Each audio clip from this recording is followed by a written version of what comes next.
हा जिजाबाई, हा कागद तू नीट सांभाळून ठेव. येळ आल्यावर लई कामात येईल. हो वहिनी, भीमचं तर अजून पूर्ण आयुष्य बाकी आहे. आयुष्य तर चांगल्या चांगल्यानं शिकवून देतं, विवश करतं आपले तत्व आणि आपली इच्छा बदलायला. मग हा कुठल्या मातीचा बनलाय?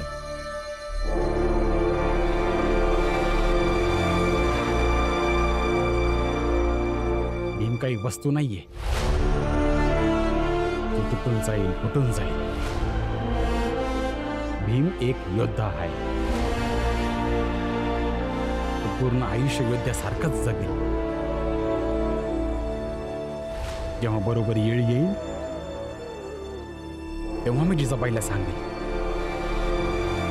तेव्हा ही चिठ्ठी तिला दाखवल. दादा, दादा, भीमच्या आयुष्यात काही लोक तुमच्यासारखे आहेत, जे त्याला नेहमी आत्ता जसा आहे तसाच बघू इच्छितात. आणि काही लोक जिजाबाई सारखे असतात, जे कायम भीमला हारतानाच बघू इच्छितात.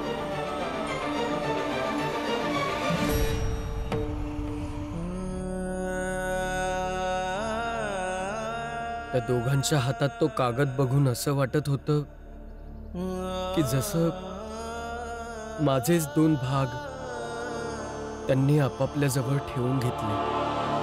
मग तुम्ही स्वतःला लोकांच्या अपेक्षेप्रमाणे नका वाटू, कारण माणसाचे जास्त तुकडे केल्याने माणूस कमजोर होतो. तुम्ही फक्त पुढे चालत राहा. आता तर माझा हा बी हट्ट आहे तर मला तुम्हाला एक मोठा माणूस झालेला बघायचंय.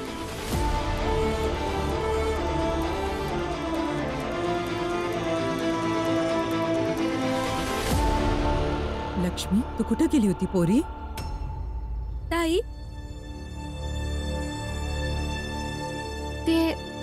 ते आत्या मी. ताई, तुम्ही कुठे निघून गेला होता? आम्ही किती शोधलं तुम्हाला.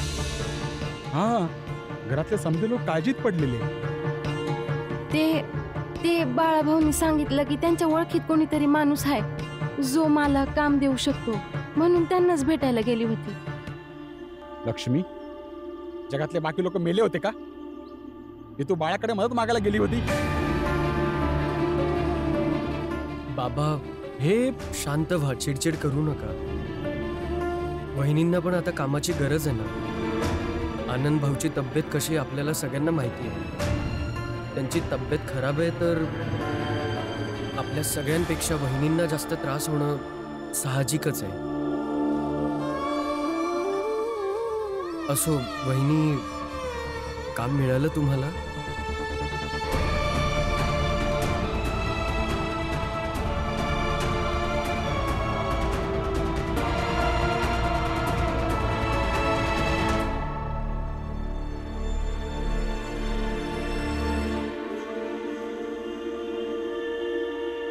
काय झालं? तुम्ही काळजीत दिसताय. आनंदची तब्येत खूपच खराब आहे. मी आत इथं गेलं तर होतो, पण काय बोलणं नाही झालं.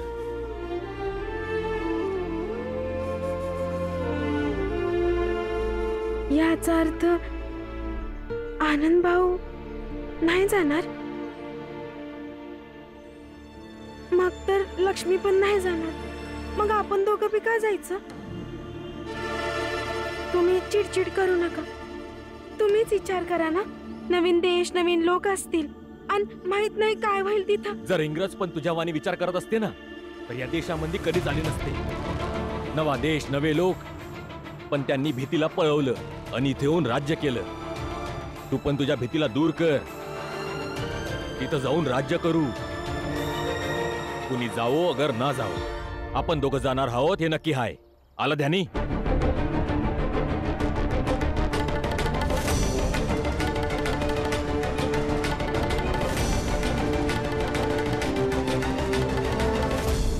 अन राहिला प्रश्न लक्ष्मीचा, मी तिला सांगून आलो हाय की जर 5 वर्ष घरापासून दूर राहिलं तर ती एवढा पैका कमवू शकते की पुढचं आयुष्य आरामात जगेल, तर त्यात वाईटच काय हाय? बाकी लक्ष्मीची मर्जी.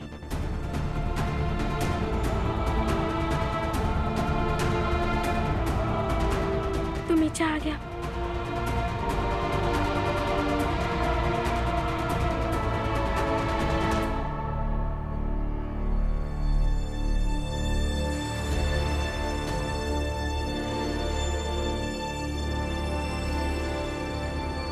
लक्ष्मी, या किरमिट कागदपत्रावर अंगठाला आम्हाला दे.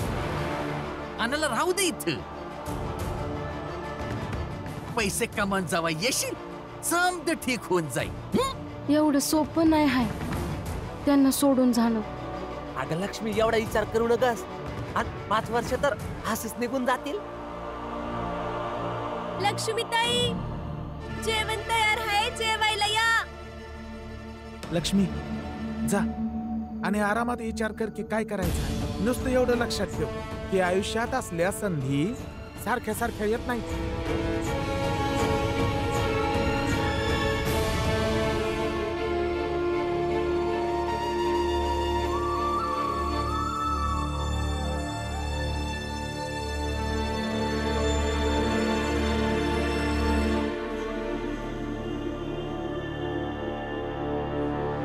लक्ष्मीला काय बी करून न्यावं लाग,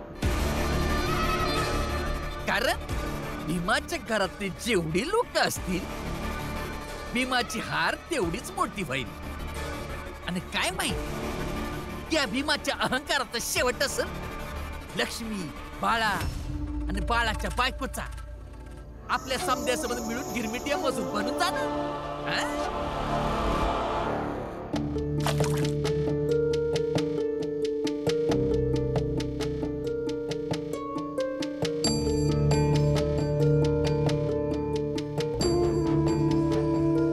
भीम, ऐ ग भीम. वहिनी, आता बाप आपल्या लेकाला अक्कल शिकवत. दिवस रात्र अक्कल वाटल्या जाते या घरात. तुम्हाला पाहिजे असेल तर घेऊन घ्या थोडी. काय बाबा? मी का? तो आला ना ज्ञान ग्रहण करणारा. भीम, जेव्हा मी फौजेत होतो तेव्हा माझे एक सिनियर अधिकारी होते जे आज मला भेटले. तर त्यांनी बोलता बोलता मला सांगितलं की त्यांचा एक मुलगा अमेरिकेला शिकतोय आणि दुसरा लंडनला.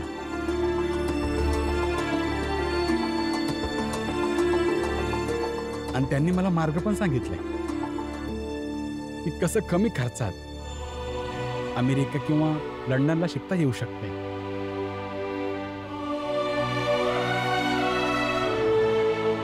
वा वा वा वा. तर मग लवकर सांगा ना त्याला मार्ग. भीमला सांगा जरा, कमी खर्चात कसं लंडन अमेरिकेला जाऊ शकतो तो शिकायला. तयारी सुरू करेल ना तो. सांगा ना. बाबा, काय म्हणत होता तुम्ही? सांगा ना. असं रमासाठी थांबले होते तुम्ही. बरोबर बरोबर. तर रमाला तर समज माहिती पाहिजे ना. तिला समज माहित असल तेव्हाच तर ती तिच्या नवऱ्याला वर पोहोचवल ना. वर पर्यंत पोहोचवल.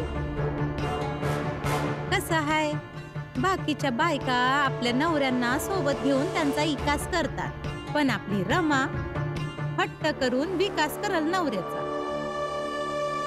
रमा, तुझा नवरा लंडन अमेरिकेला जातोय अभ्यास करायला. तिकडं खूप वर्ष लागतील. तू पण निघून जा ना. अगं इथं राहून काय करशील? काय करशील म्हणजे? खूप काम आहे. पैसे कमवल, बाबांची काळजी घेईन, अभ्यास करल, आणि थोड्याच वर्षांची गोष्ट आहे, असंच निघून जातील. जेव्हा हे परत येतील ना तेव्हा आयुष्य बदललेलं असेल आणि ते जास्त महत्वाचं आहे. आणायला राहू दे इथं. पैसे कमान जावा येशील समज ठीक होऊन जाईल. आणि 5 वर्ष तर असेच निघून जातील. तुम्ही जे मला सांगणार होता ते बाहेर सांगा. नाही, इथंच सांगतोय. आणि यांना बी समजायला पाहिजे ना, एकाच कुटुंबात राहतोय तर कुटुंबातल्या प्रत्येक माणसाच्या आयुष्यात लक्ष द्यावं लागेल.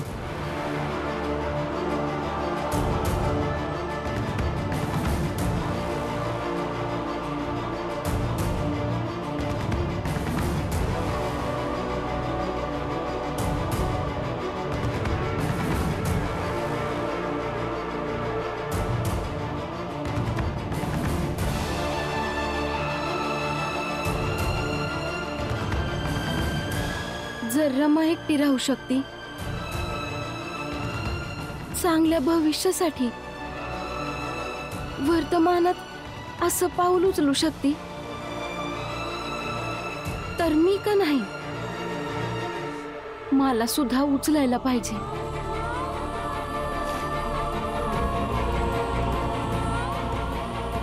पाच वर्षांसाठी परदेशी मजूर बनून मी राहू शकते.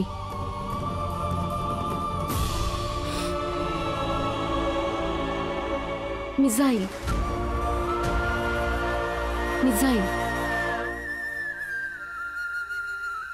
बाबा, पण हा मार्ग तर सोपा दिसत नाहीये. खूप अडचणी येतील. हे बघ पोरा, मी कोणता भी निर्णय घाईमध्ये घेण्यासाठी बोलत नाहीये. आणि मी असं कधी म्हणालोय की कोणता एक मार्ग मिळाला तर त्या मार्गावर विचार न करताच चाला.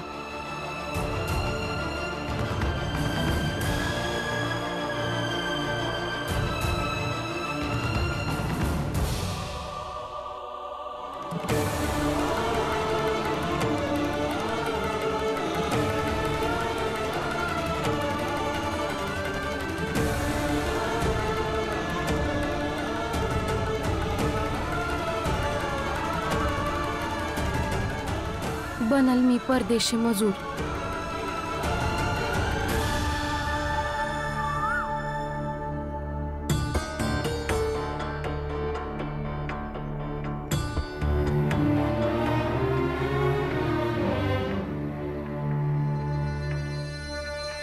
भाऊ, लक्ष्मी अजून बी आलेली नाही.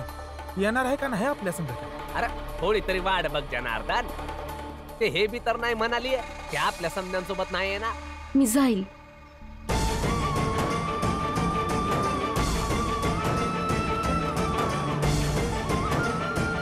मी येईल तुमच्या समध्यांसंग. तर योग्य निर्णय घेतलास लक्ष्मी तू. आणि मग तुला कोणत्या बी गोष्टीची अडचण बी नाही म्हणणार.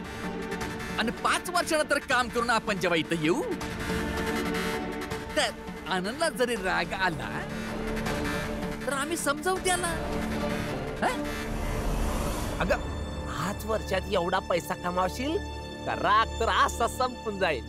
आणि नवऱ्याच्या नजरेत तुझी इज्जत अजूनच वाढून जाईल. लक्ष्मी आता तर फक्त नावाची लक्ष्मी आहे, नंतर तर मग खरं करती लक्ष्मी होशील. आणि मग आनंद कोकणातनं मुंबईत आला सुद्धा तर नरोत्तम जोशी त्याला सांगतील की त्याची बायको कुठे गेली.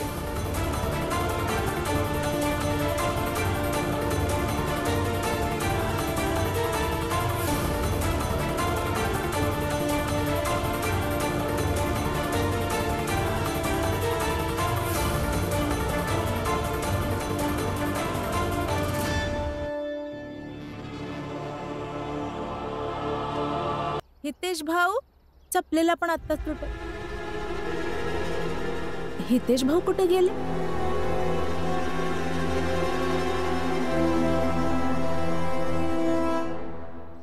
ए दीपक, दीपक ऐक, माझी चप्पल तुटली आहे तर मी हितेश भाऊंच्या दुकानात घेऊन चालली आहे. तू जाऊन त्यांना सांग की चप्पल शिवून ठेवायला मी नंतर येऊन घेऊन जाईल. हा ठीक आहे? ठीक आहे आई. आणि जातेस तर हे पण घेऊन जा, ठीक आहे? आता मी हे सगळे गिरमिटचे कागद घेऊन जाऊन नरोत्तम जोशीला देतो. बस एका गोष्टीची काळजी घ्या, या गोष्टीची खबर भीमाला नको लागायला की आपण समजे परदेशी मजदूर बनून देश सोडून चाललो हाय.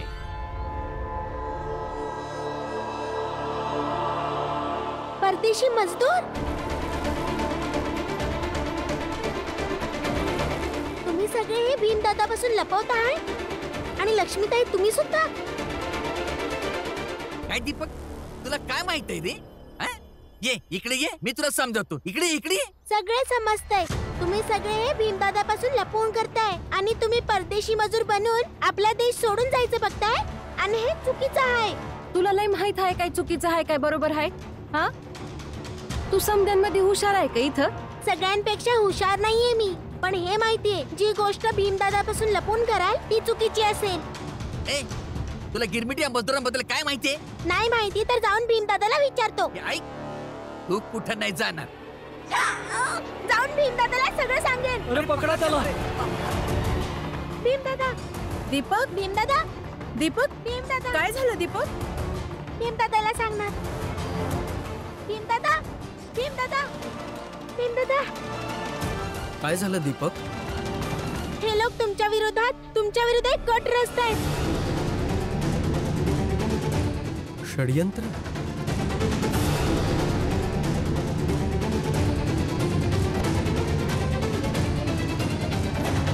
कसलं षडयंत्र? हे लोक ना तुमच्या विरुद्ध.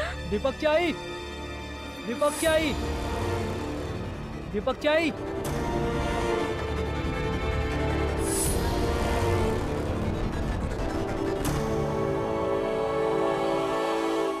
साहेब माफ करा आणि थोडा वेळ अजून द्या, मी तुमचे समजे पैसे परत करेन. माफी पाहिजे? 4 वेळा तुला वेळ दिला, 4 वेळा. आता मला पैसे पाहिजेत, नाहीतर माझ्यापेक्षा वाईट कोणी नसेल.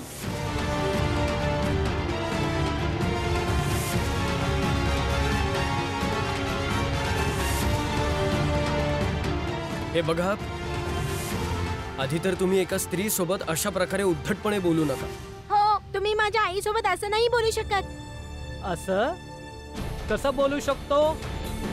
तुझ्या नादात तुझ्या आईने माझ्याकडून पैसे घेतलेत. तुम्ही जरा शांतपणे बोलाल का? शांतपणे बोलू? हा, तूच भीमराव आहेस ना, जो सगळ्यांना भाषण देत असतोस?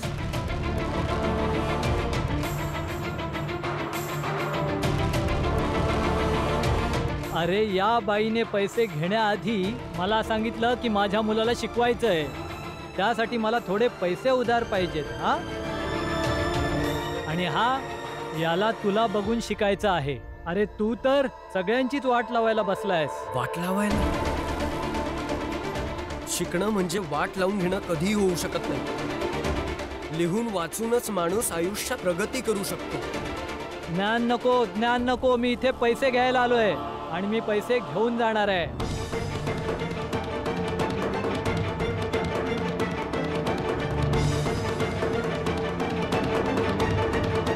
साहेब, फक्त परवा पुरतं मी तुमचे समजे पैसे वापस करीन, काही भी करून.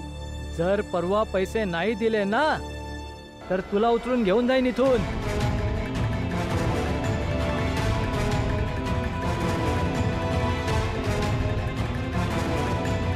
तू माझ्या आईला उचलून घेऊन जाशील?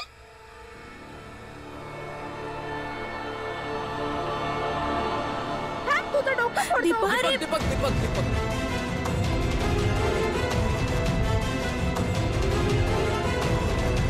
अशा वस्तीत असेच गुंड जन्माला येतात. तू याच्यासाठी माझ्याकडून पैसे उधार घेतलेस? हा, दीपक, दगड खाली फेकून दे. दगड मारणं चुकीचं आहे बेटा. भीमदादा, आज मी तुमचं पण नाही ऐकणार.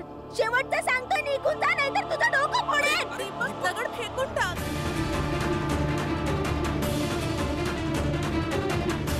जर परवापर्यंत पैसे नाही दिलेस ना तर बघूनच घेईन तुला.